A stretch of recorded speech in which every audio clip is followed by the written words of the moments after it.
Imagine this. You are standing at the edge of a vast silent forest. The air is thick with the scent of pine and earth, and the only sound is the faint rustle of leaves in the wind. You feel a pull, an inexplicable urge to step into the darkness beneath the trees. As you walk deeper, the light fades, and the world around you seems to dissolve into shadows. You are alone, yet you sense a presence, something ancient, something alive. It whispers to you, not in words, but in feelings, in images that flash across your mind like fragments of a dream. It is your soul, speaking to you in a language older than time. But here's the paradox. You can hear it, yet you cannot understand it. You feel its urgency, its longing, but its message remains just out of reach. Why? Why does your soul speak in riddles? And why do you struggle to listen? Now imagine this same scenario playing out not in a forest, but in the labyrinth of your own mind. Every day, your soul whispers to you. Through your dreams, your intuitions, your moments of quiet reflection. It calls to you in the stillness of the night, in the pauses between breaths, in the spaces between thoughts. It is always there, always speaking, always trying to guide you towards something greater, something truer. But do you listen? Or do you drown it out with the noise of the world, the endless distractions, the relentless demands, the ceaseless chatter of your own thoughts? Here lies the great question. When the soul speaks, who listens? And more importantly, why do so many of us fail to hear it? Is it because we are too busy, too distracted, too afraid of what it might say? Or is it because we have forgotten how to listen, how to be still, how to be present? What if the soul's whispers hold the key to our deepest desires, our greatest fears, our truest selves? What if, by ignoring them, we are not just silencing a part of ourselves, but losing touch with the very essence of who we are? As you stand at the edge of this forest, as you feel the pull of your soul's voice, you are faced with a choice. Will you step into the darkness, into the unknown, and listen? Or will you turn away, back to the safety of the familiar, back to the noise that drowns out the whispers? The choice is yours, but know this: the soul does not speak without reason.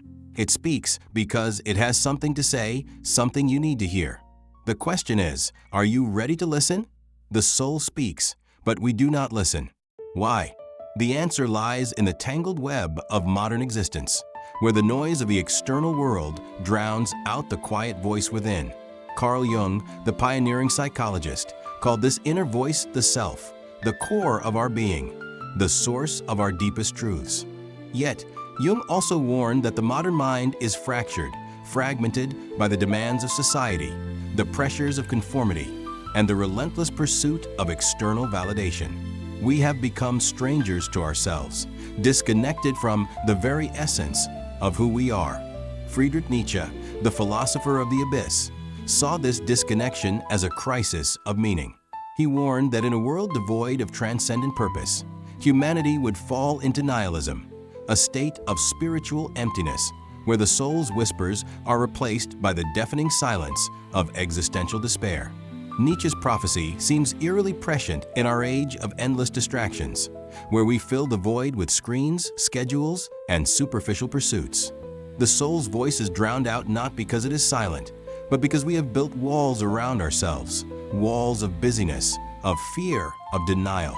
Arthur Schopenhauer, the philosopher of suffering, understood this dynamic well. He believed that the human condition is defined by a constant striving, a restless desire for more success, more pleasure, more validation.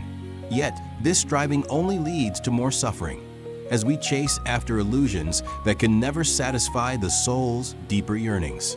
Schopenhauer argued that true peace comes only when we quiet the mind and listen to the inner voice, the voice that speaks not of external achievements, but of inner harmony. But why is it so hard to listen? The answer lies in the very structure of our minds. Cognitive biases such as the negativity bias predispose us to focus on threats and problems, drowning out the subtler, more positive messages from within. Cultural conditioning reinforces this tendency, teaching us to value external success over inner fulfillment. We are trained to ignore the soul's whispers, to prioritize the tangible over the intangible. the visible over the invisible. Yet the soul persists. It speaks through our dreams, our intuitions, our moments of quiet reflection. It speaks through the ache of dissatisfaction, the longing for something more. It speaks through the cracks in our carefully constructed personas, the moments when the mask slips and we catch a glimpse of our true selves. The question is not whether the soul speaks, but whether we are willing to confront the barriers that prevent us from hearing it. The consequences of ignoring the soul's whispers are profound, yet they often go unnoticed. Like a shadow, they follow us silently, shaping our lives in ways we rarely acknowledge. On a personal level, the disconnect from our inner voice manifests as a pervasive sense of emptiness, a feeling that something is missing, even when everything appears to be in place. We chase after goals, relationships, and possessions, hoping they will fill the void, but they never do. The soul's longing is not for external things. It is for meaning, for connection, for authenticity. And when we fail to heed its call, we become trapped in a cycle of dissatisfaction, always searching but never finding. This inner void has broader societal implications as well. Viktor Frankl, the Holocaust survivor and psychiatrist, observed that the loss of meaning is the root of much of humanity's suffering. In his seminal work, Man's Search for Meaning, Frankl argued that without a sense of purpose, individuals, and by extension societies, fall into despair, apathy, and even destructiveness. When the soul's voice is silenced, we lose our moral compass, our capacity for empathy, and our ability to connect with others on a deeper level. The result is a world that feels increasingly fragmented, alienated, and devoid of compassion. Neurologically, the consequences are equally striking. Studies have shown that when we ignore our inner voice, the brain's default mode network, the region associated with self-reflection and introspection, becomes underactive. This leads to a diminished sense of self-awareness, making it harder to understand our emotions, motivations, and desires. Over time, this lack of self-awareness can lead to chronic stress, anxiety, and even depression.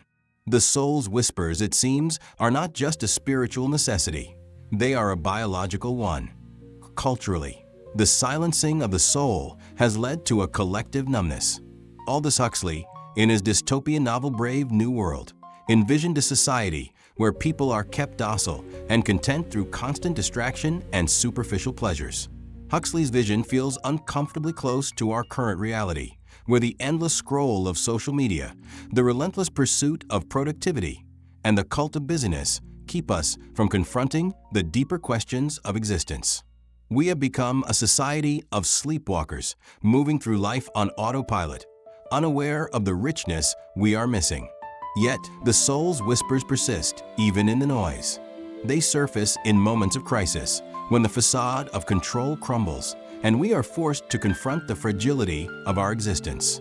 They emerge in moments of beauty, when a sunset or a piece of music stirs something deep within us. They linger in the quiet spaces, waiting for us to pause, to listen, to remember. The question is not whether the soul speaks, but whether we are willing to face the consequences of ignoring it. Breaking free from the noise and reclaiming the ability to listen to your soul is not a passive act. It is a rebellion. It requires a radical shift in perspective, a willingness to question everything you have been taught about success, happiness, and fulfillment. It demands courage, for the soul's whispers often lead you into uncharted territory, away from the safety of the familiar and into the unknown. But this rebellion is not without precedent. Throughout history, those who have dared to listen to their inner voice have transformed not only their own lives, but the world around them. Consider the example of Carl Jung, who, after a profound personal crisis, chose to confront the depths of his own psyche. He embarked on what he called his confrontation with the unconscious, a journey that led him to develop groundbreaking theories about the human mind and the collective unconscious. Jung's rebellion against the conventional wisdom of his time allowed him to uncover truths that continue to resonate today. His work reminds us that the path to self-discovery is not easy, but it is essential. To begin your own rebellion, you must first create space for silence. In a world that values constant activity, this is no small feat. It means carving out time for solitude, for reflection, for simply being. It means turning off the screens, stepping away from the noise, and allowing yourself to sit with your thoughts, even when they are uncomfortable. This is not an act of escapism. It is an act of reclamation. It is a way of saying to the world, I will not be defined by your demands. I will listen to my own voice. Next, you must learn to trust your intuition. Jean-Paul Sartre, the existentialist philosopher, argued that we are condemned to be free, that we alone are responsible for creating meaning in our lives. This freedom can be terrifying, but it is also empowering. When you learn to trust your inner voice, you begin to see that the answers you seek are already within you. You do not need external validation or approval. You need only to listen. Finally, you must embrace the paradox of surrender and action. The soul's whispers often guide you toward paths that defy logic, that require you to let go of control and trust in something greater than yourself. Yet, this surrender is not passive. It is the foundation for meaningful action. It is the quiet before the storm, the stillness that allows you to move with purpose and clarity. This rebellion is not a one-time act, but a lifelong practice. It is a commitment to living authentically, to honoring the voice within, even when it is inconvenient or uncomfortable. It is a declaration that you will no longer be a prisoner of the noise, but a seeker of truth. And in this seeking, you will find not only yourself, but the world as it was meant to be, alive, vibrant, and full of meaning. The ultimate truth is this: the soul's whispers are not just a call to self-discovery, they are a call to transcendence. They invite you to step beyond the confines of your individual self and connect with something greater, something universal.